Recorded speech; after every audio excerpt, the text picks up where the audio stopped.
Welcome once again to your favorite channel, guys, where every transfer, every contract saga, and every squad shake-up gets the deep dive it deserves. In today's episode is talked with Orlando Pirates have quietly strengthened their defense by signing Lebone Seema from TS Galaxy, while at Kaizer Chiefs, Captain Yusuf Maart has stayed behind from their pre-season trip due to stalled contract talks. And if it wasn't enough, the club also released their midfielder engine, Edson Castillo. In just few minutes, guys, we'll also explore what each decision means, not just for the individuals, but for the clubs, the supporters, and the bigger technical picture. Stay with me as we will dive in this topic, guys.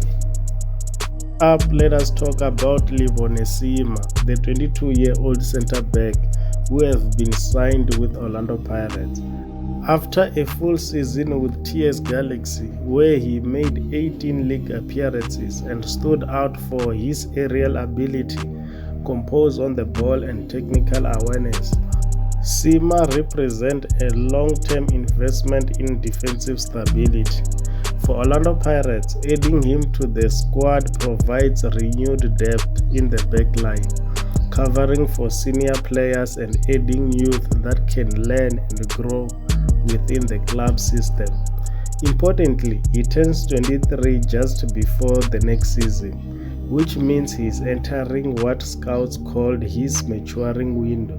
Yes, he's inexperienced at the top level, but Orlando Pirates have not simply thrown him in. They've carefully scouted him and brought him at a cost-effective wage. In conversation with club insiders, it is clear that this is part of their broader strategy. Develop promising players cheaply, integrate them slowly, and allow the coaching staff to shape their progression. These signings tells us more than just about who's playing at the center back. It signals a philosophical shift. Orlando Pirates are no longer just recruiting seasoned veterans. They are building a suitable core with years of potential. It is a chess move, not a flashy sign, and a long term. Their backline could be a fortress shaped around players like Seema. And over to Naturena, guys. The absence of Yusuf Maart from Kaizer Chiefs pre-season tour has stirred headlines as the club embark on a trip to the Netherlands. A key fitness and technical introduction, Maart stayed back. According to Unplayable ZA, he suggested that the captain is in the midst of complicated contract negotiations, and that the delay could point toward a move overseas, possibly to Austria, with European interests reportedly on the cards. This situation is delicate. On the other hand, Kaizer Chiefs are in serious rebuilding mode. They've signed players like Ndlovu, Chislet, and Marco, and they have boosted depth across their squad. Yet Maart represents something that stats cannot quantify: leadership, hierarchical structure, and emotional stability. He was an instrument in their Nedbank Cup winning campaign, offering calmness in pressure moments. His prolonged absence and possibly departure leaves a Kaizer Chiefs midfield void, not just technically but emotionally.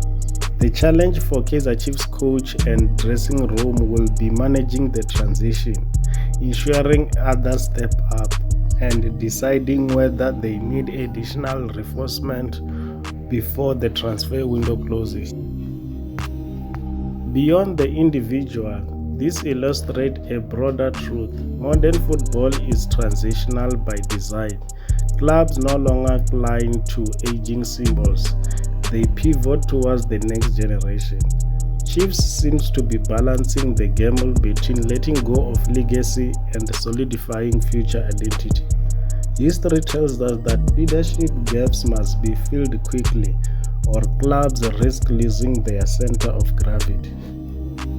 And off to Castillo, guys. The Venezuelan was a reliable performer last season, appearing 30 times and scoring 3 goals with consistent work rate. But come to this preseason, he was left off the Netherlands squad entirely, and the reports confirm he's been formally released. And why is that? Kaizer Chiefs has new midfield options like Ndlovu adds dynamic, Chislet brings creative flair, and Silva and Shinga are arriving too. In a coach-driven squad, Castillo becomes the odd one out. His release is not criticized of his quality, but he simply surpassed to technical direction. This is a modern roster management in action. Wages are optimized, roles are clearly defined, and each player has to fit or they are shown the door. For Castillo, this is not a demotion, it is a fresh start. And for Kaizer Chiefs, it opens space for more coherent midfield structure aligned to their pressing style. So here's the big picture, guys. Pirates are quietly building defensive depth with Seema, signaling a long-term planning with technical acumen, while Kaizer Chiefs are navigating a critical transition, possibly losing their captain, releasing a veteran midfield and building around young and strategic chosen players. These moves aren't just single transitions, they are the foundation of a club identities for the seasons ahead. This week has laid bare on how football is not static, it is revolutionary. Whether it is youth integrated at Orlando Pirates or leadership renewal at Kaizer Chiefs, the clubs are scripting their own futures internally. And what remains to be seen is which strategy pays off first on the pitch, and whether one club can read others' playbook before the whistle blows. And over to you, the football fans. Is Lebone Seema a Pirates centre-back in the making? Or do you believe Maart staying or going will define Chiefs' season? And was Castillo's exit necessary? Or did Chiefs overthink squad balance? Leave your thoughts in the comment section, guys. Hit that like button if you enjoyed this breakdown, and be sure to subscribe to Mzansi Football Diaries. Until next time, guys, stay passionate and always be crazy about football, guys. Stay blessed.